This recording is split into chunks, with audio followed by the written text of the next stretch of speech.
こんにちは。いつもポジティブ、山部カフカです。来たる2月8日に MTG アリーナにファイレクシア完全なる統一が実装されますが、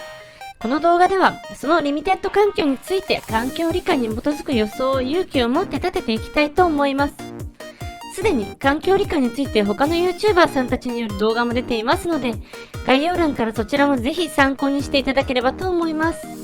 また、私もノートの方に考察記事を上げていますので、そちらも概要欄から合わせてご参照ください。短めの動画ですので、どうぞ最後までご視聴よろしくお願いします。ではまず、環境のポイントについて非常に簡単にまとめました。この環境のリミテッド、特にドラフトはとても早い環境になると思います。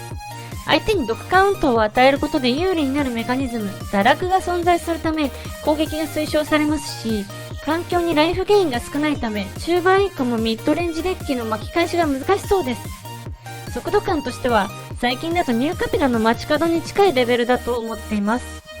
また、環境の速さにもつながりますが、先手が圧倒的に有利な環境だと思ってます。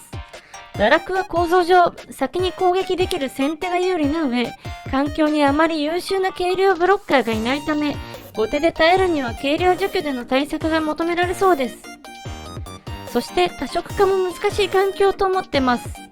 環境に古文の2色土地が存在しないことが大きく、マナ基盤に恵まれていません。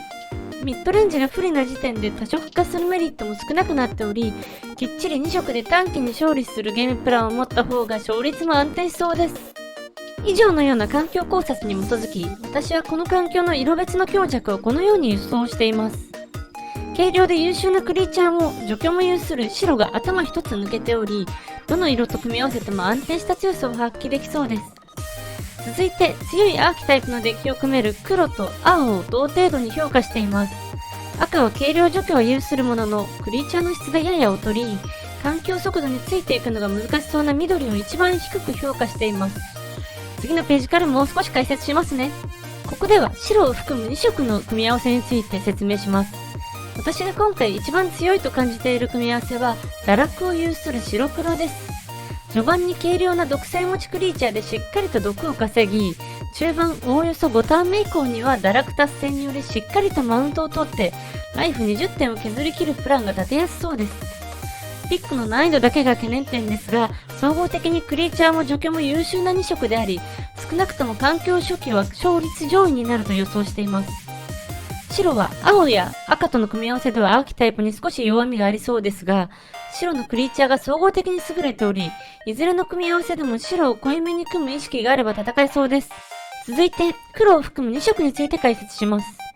注目のアーキタイプは増殖コントロールの青黒です。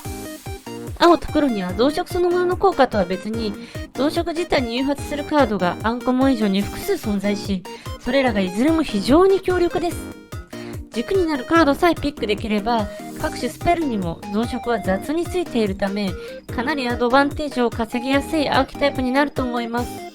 どちらかといえば遅いゲームプランを取るデッキにはなりますが、この環境の速度にも耐えられるカードパワーを有していると思います。黒は赤と緑と組むアーキタイプの場合は不安定になりそうですが、先日の白黒堕落も踏まえると人気カラーになりそうですね。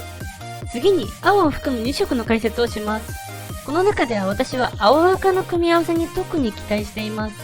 個々のカードパワーでは白黒や青黒には劣るものの、油カウントを相手へのダメージに変換するシナジーが強いカードがコモンに集中しており、人気さえ低ければかなり再現性高く強いデッキが組めると思います。ジャッカルについては概要欄の私のノート記事で詳細説明しているので、ぜひ読んでください。青は緑との組み合わせが特に難易度が高い点が気になるものの、青黒、青赤の共通パーツとなるスペルも多く、1パック目の受け入れが広くなるようだと思います。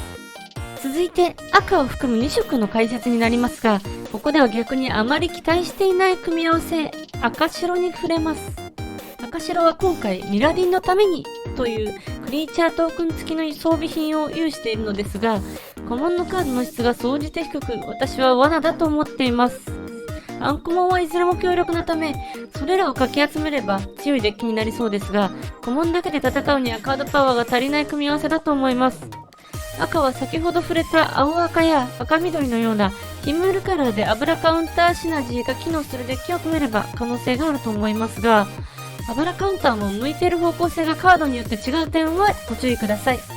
最後に緑についてこちらにまとめていますが、いずれも今までのページで触れている組み合わせですので、個別の説明は割愛します。どの組み合わせもあまり強力ではない負け組カラーとなりそうですが、緑のレアには呪言や誤報を持つ強力なクリーチャーカードが多く、それらから参入するようなカラーになりそうです。また、白に寄せた緑白や、しっかりとキーカードを集めた黒緑、赤緑は試す価値はあるかもしれません。はい。そんなわけで私、山部カフカによるファイレクシア完全なる統一のリミテ環境予想は以上です。実装は予想と違った点を反省していきたいと思ってます。予想に基づく配信もたくさんしていきますので、チャンネル登録、高評価よろしくお願いします。それでは、バイバイ、さよなら、再チェン。